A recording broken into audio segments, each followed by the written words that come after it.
show you this corner behind me that you don't normally see. I'm normally stood here, but I thought you might like to see what's behind me a little bit more. So, you know, enjoy the other books that you don't normally see. How's your summer going? It's ridiculous here at the moment. I'm actually melting in the library. I can't open the window because then you'll get all the noise from the rest of the neighbours. And I don't want them listening to me doing this rambling on thingy. So I'm really, really hot in here at the moment, so I apologise. We've had thunderstorms, we've had monsoon. I mean, I've never seen quite so much rainfall in 5 minutes. Weather in here is really affecting my reading at the moment. I just don't seem to have any energy to read it. And I'm wondering how much is that to do with how many books I read while on holiday. Now, some of you will have seen my holiday TBR list that I had, and I thought I was being like super generous with how much I could get read. Turns out I didn't really have enough books. I could have got away with more. This is what I read on the holidays. It was a 2-week period for me, basically sitting on the beach doing absolutely nothing but reading. So I come to consider it my yearly reading retreat because I don't do anything else. So here we go. First up, I managed to finish The Gilded Ones by Namia Fauna.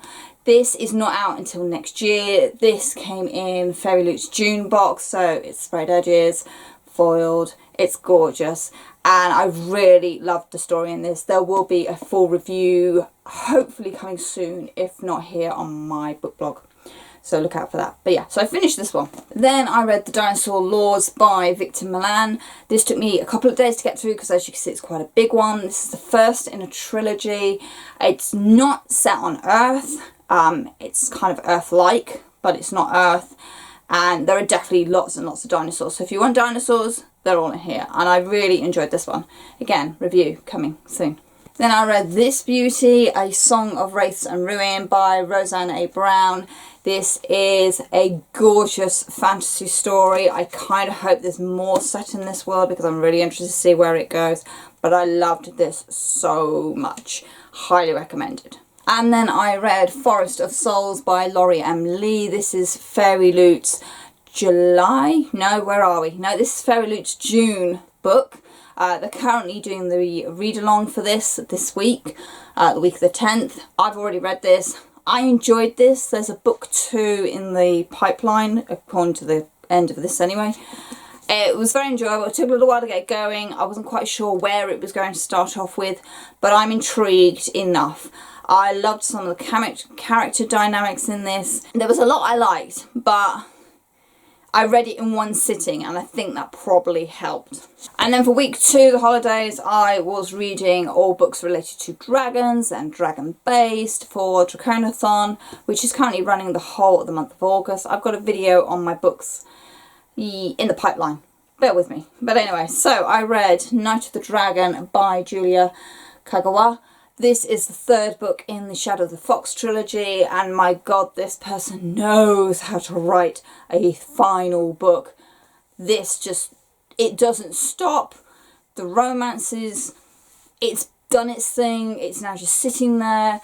The characters are all like, you're rooting for them, you want them all to survive, and you know they're not all going to survive, and it's not going to end pretty. Yeah, I liked this a lot. Shadow of the Fox is definitely a slow, wandering world builder, which I liked. I didn't have a problem with that. I know a lot of people do. But seriously, the rest of the trilogy just does not let up. Very, very recommended. I read The Dragon Masters by Jack Vance. This cover tells you absolutely bugger all about this book. It's one of those typical 60s sci-fi covers that is just like generic sci-fi mystery. This was a couple of hours reading, as you can tell. I mean, it's quite heavy font. You know, it's an old publication format where they whacked on as many words as possible. It's got dragons in it. It's also got arseholes in it. Yeah, this... People rave about this on Goodreads, and I don't understand why. Because it's certainly of its time. The language in this, it's so... You read a sentence 3 or 4 times before you actually understand what Jack Vance was trying to say in that sentence.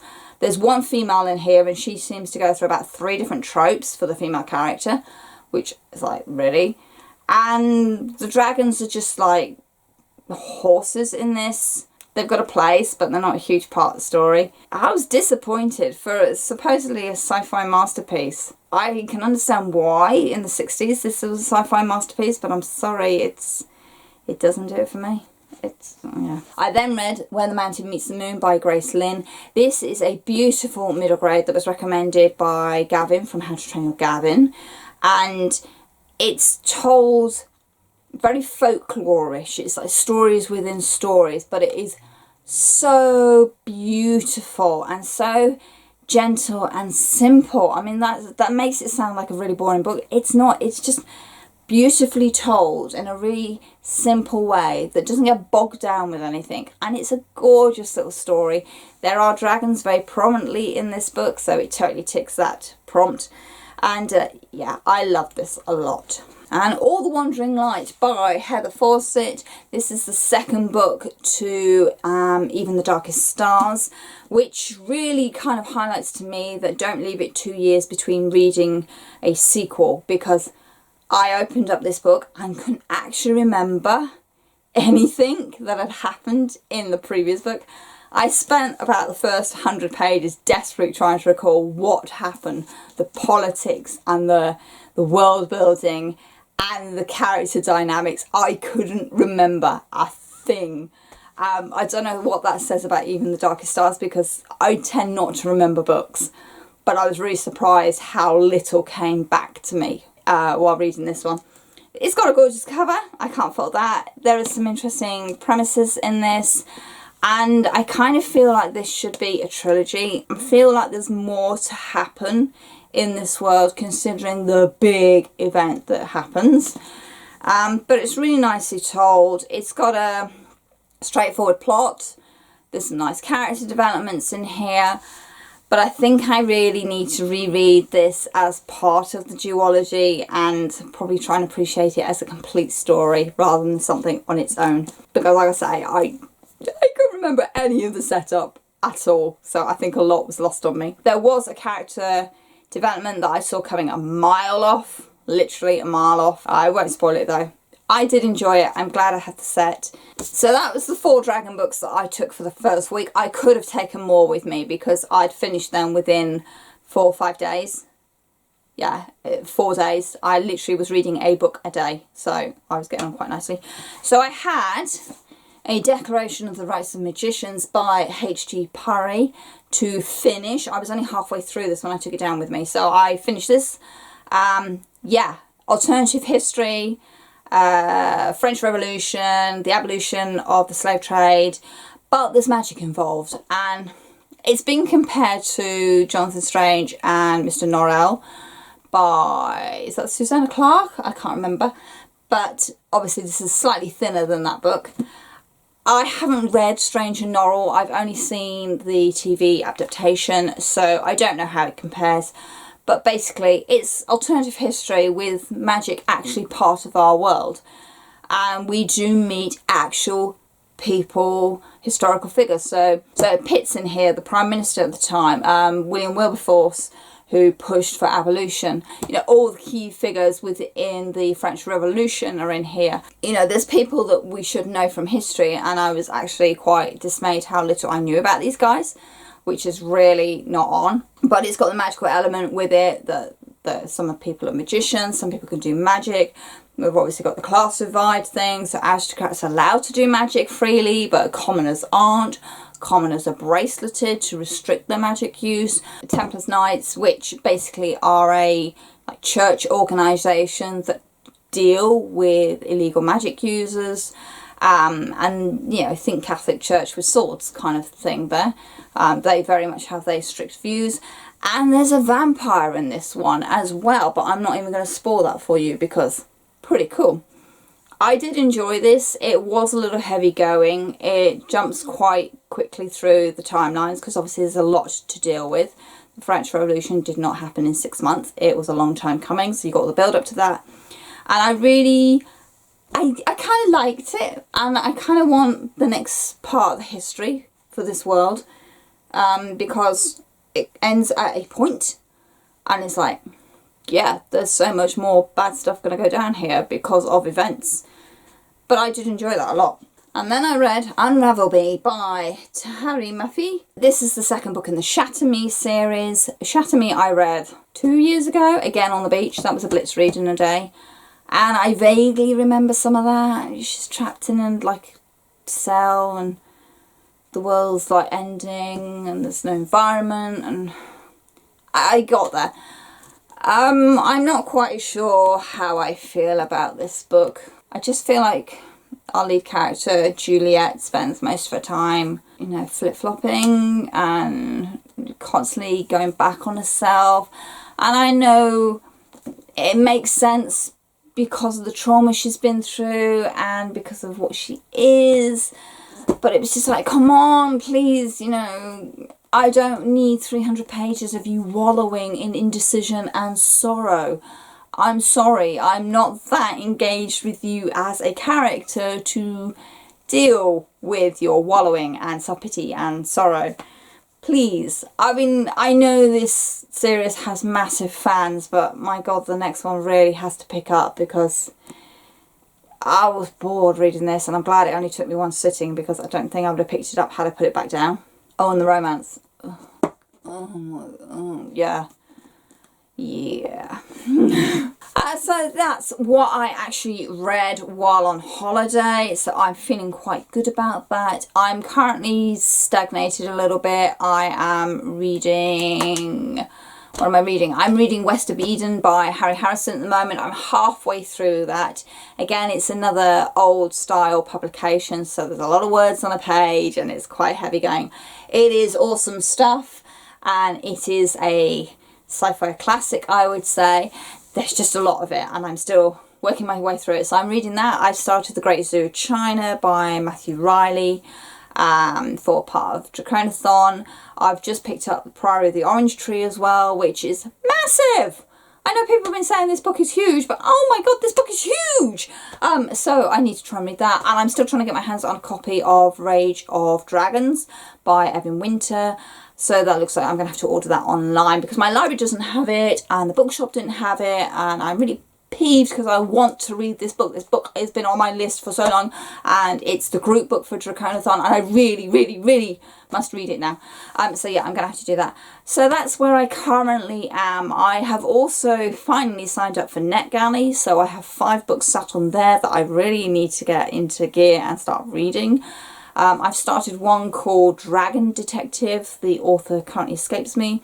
It's only 200 pages, so I should finish that today, which would be nice. But hopefully I will have more detailed reviews and rambling thoughts about these books, either on the vlog or on my blog. It is catch-up week this week.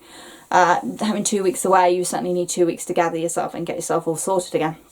So I'm still in the process of catching on my bookwise. I also want to rearrange my library a little bit, so there may be a video on that. I don't know. I'm kind of indecisive about if people want to see me reorganise my library or not. Those videos I tend to find to go on too long and I get bored. I might just show you what's moved.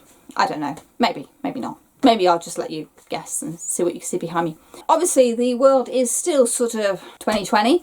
So, you know, please still go out there and support Black people, Black booktubers, Black creators in general. There is plenty of information out there, guys. Obviously, we've got the massive devastation that's happened in Beirut because of the explosion.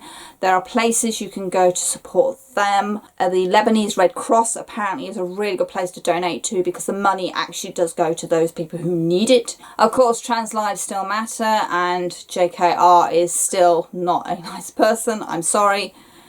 Hey, all those years of not liking Harry Potter, I'm suddenly the one in the right. Aha, yeah, I told you so. So there we go. So yeah, trans lives matter, so please be kind. Support people who are being trolled, who are being bullied online, particularly Twitter. If you see something wrong, call it out, because it's not a Black person's job to do that. It's not an Indigenous person's job to do that. It is not an LGBTQ plus person's job to do that for us. So the onus is on us. Call out the bad behaviour. And for heaven's sake, people, be kind. Don't jump on someone, particularly a Black creator or an Indigenous creator. Don't jump on them if they have called somebody out for something they've said or done.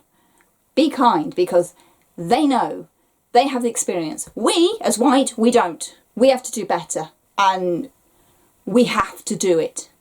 It's not on black people. It's not on indigenous people. It's not on the LGBTQ plus community to do it. It's on us. And I'm kind of sick and tired of seeing so much ignorance and whatever in the book community. That's not why I joined the book community. I thought we were kinder than that.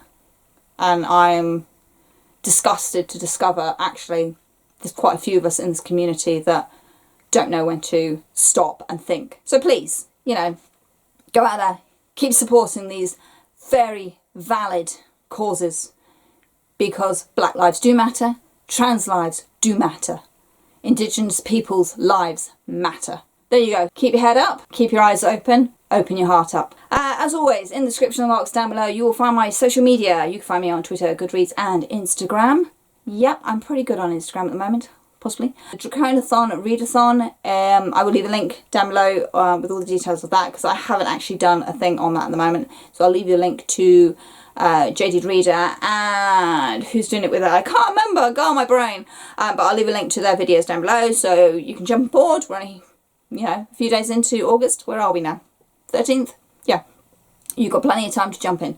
And there are also links to Booktubers that I think you should go and check out and support. They're all in the description box down below. As always, thank you very much for watching and happy reading. Be safe.